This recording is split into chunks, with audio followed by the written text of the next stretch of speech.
Hey, my name is Renee, and this is my STI Casper. It was stock for 2 years, then exhaust, and then I had ordered a few parts, just normal wheels like Ray Graham lights, and when I ordered those, I didn't even get to mount them, and then I saw the wide body, and then just decided to do the wide body because nobody else has really done that here in Canada. So it honestly just came in stages. 2 stages of the build. The first stage was power, and then I went cosmetic.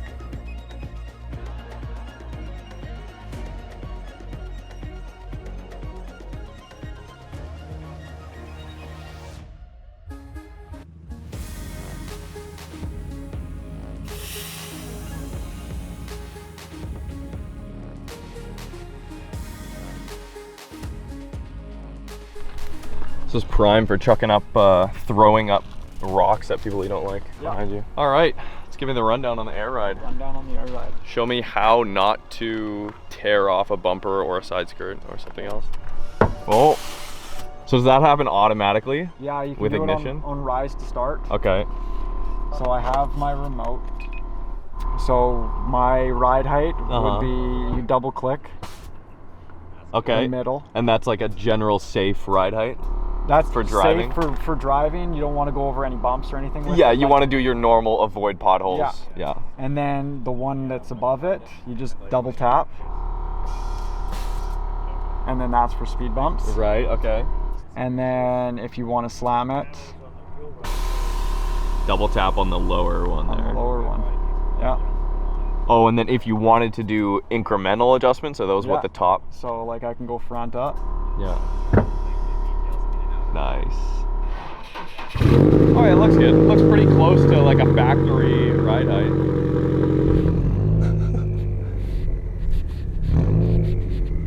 Railroad tracks are the arch enemy of airlifted vehicles. Okay, we made it. It's fine. All right, you guys, welcome back to the channel. Here's a quick video. This is Renee's 2019 Subaru Impreza STI. As we have all recently learned, it is a dying breed. Just like we were sad a few years back when, not a few years back, eons ago, when the Evo was canceled and everybody was disappointed. Hey, the Evo is dead. And then it kind of gave us a little bit of time to like look back and kind of assess an entire period of time that the Evo was, you know, made better and improved upon and whatever else. So the same has happened now with the STI. We have a little bit of perspective now going forward. I drove Chris's STI. Now Chris he's been building his cars kind of in the same vein as Renee's car here. And what I mean by that is definitely more erring on the show car side of things. This isn't a car that's most likely ever going to see the track. Pandem wide body kit, Pandem Oiram wide body kit. Now the real test with wide body kits and air rides specifically on cars like this is, hey, do they still drive? As soon as I walked up to this car, like this was my first time seeing this car in person. Oh, it's quick. Yeah. Open wastegate.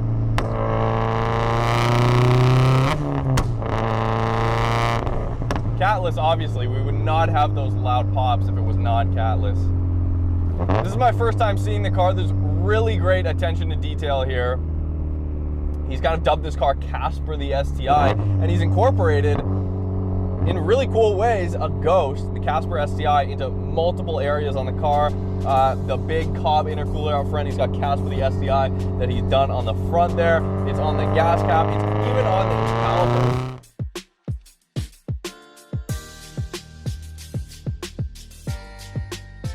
My first car was an 87 CRX that I just slapped a big exhaust on and just bombed around like my small town.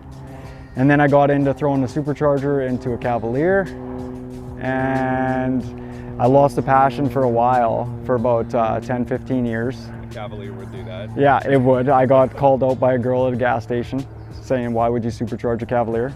So I sold it. Then I actually bought an 08 Challenger SRT8 and had fun in that thing. And then, like I said, I lost the passion. Got really sick, like organ failure. And I just saw how quickly life could get taken from you. And then when I got out of the hospital, I just wanted to find a passion that could bring me back to a community that like accepted me again. So that's where the STI came in. And that's where it all started. Again, since then it's been fun.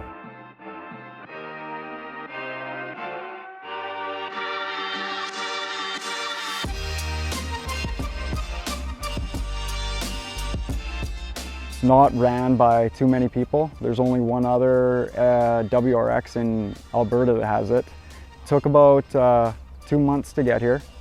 And then I had a buddy at the time, he owns Empire Graphics in Langley. And he's done a few wide bodies to a few cars. So I trusted him completely with doing it. And he has a tech that works there too, named Adrian, that just dialed in the fitment, that just dialed in the air ride too, to like get me perfect fitment. Would you ever recommend somebody to put air ride on a daily? Never. No, never. Unless you do it right with hard lines.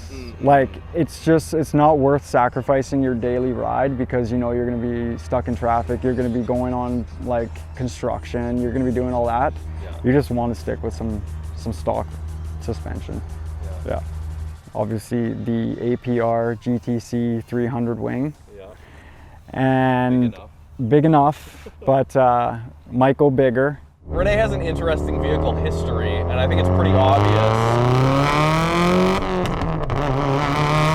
A full rally spec on the auditory experience going on right now. I think it's pretty obvious to see where Rene's coming from. His first car was a CRX, which, having never driven a CRX, I've always loved them ever since I was a kid. They've always had that classic, boxy 80s Honda shape. Just a cool looking car. You know, if Top Gear still had the cool wall, that car would be on the cool wall. But Rene, he went to a Cavalier. He supercharged a Cavalier. The beginning of that sentence is awesome. He supercharged, you're like, yes, what is it? That's amazing. But it was a Cavalier. Don't do that, kids. The engine's actually been tweaked a little bit. It has an entire host of COBB tuning parts on it.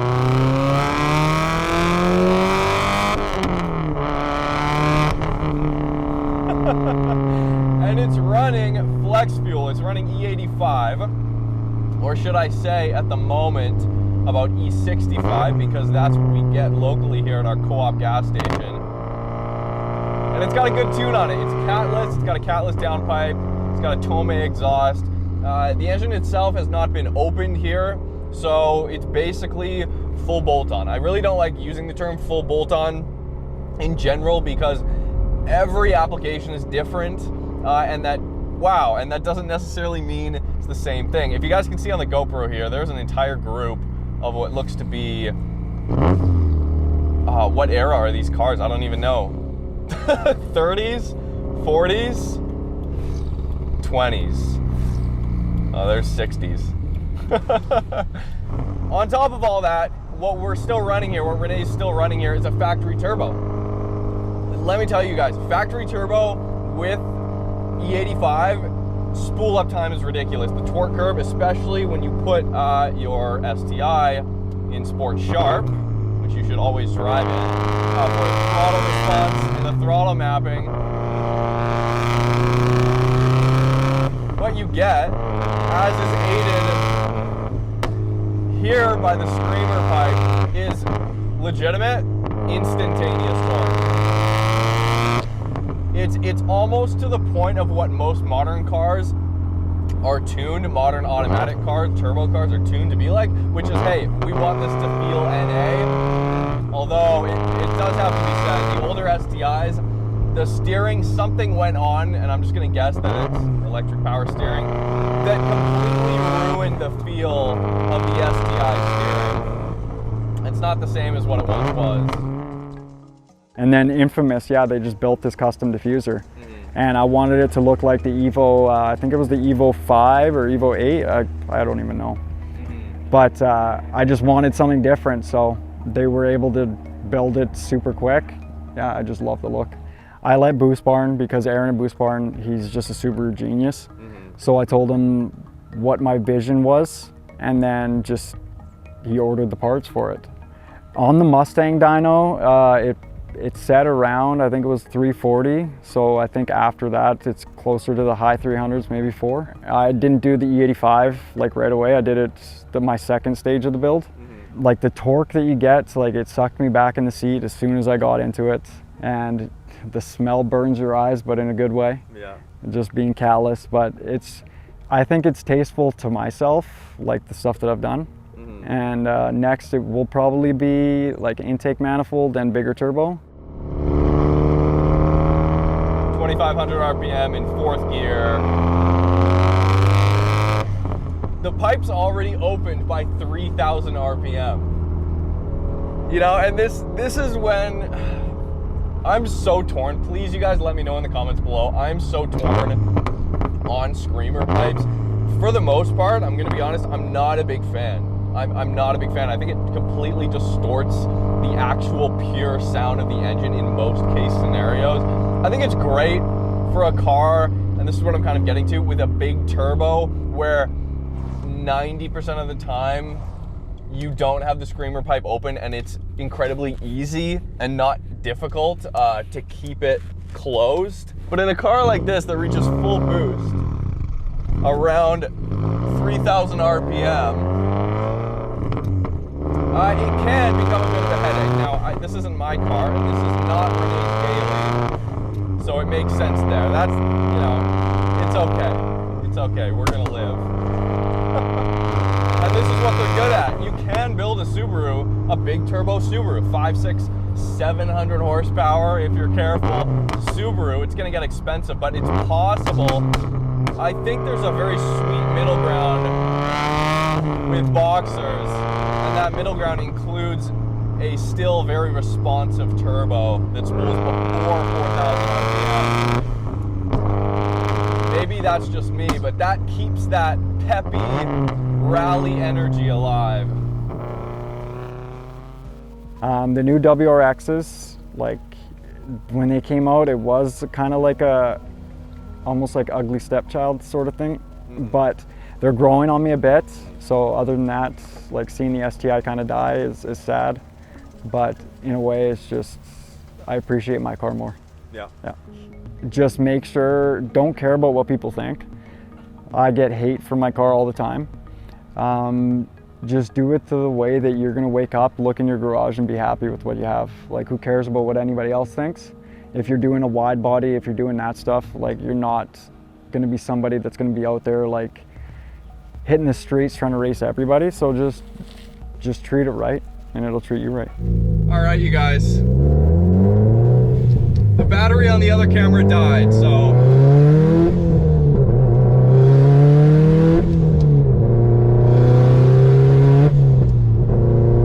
hopefully you guys enjoyed Renee's STI. I sure did. Great build, definitely a visual spectacle, an auditory spectacle, but it still has the performance to back it up. Thanks guys for watching. Hit me up on Instagram if you want to see what I'm driving and shooting on a day-to-day basis, on a regular basis. Hit subscribe if you haven't already. Hit the notification bell, it really helps us out. And as well, roadsuntraveled.com if you want to never miss a future video going forward. And of course on there we also have our merch, our engine code embroidered jet tags. You can find those there as well. So thank you guys for watching. Hit me up in the comments and I'll see you soon.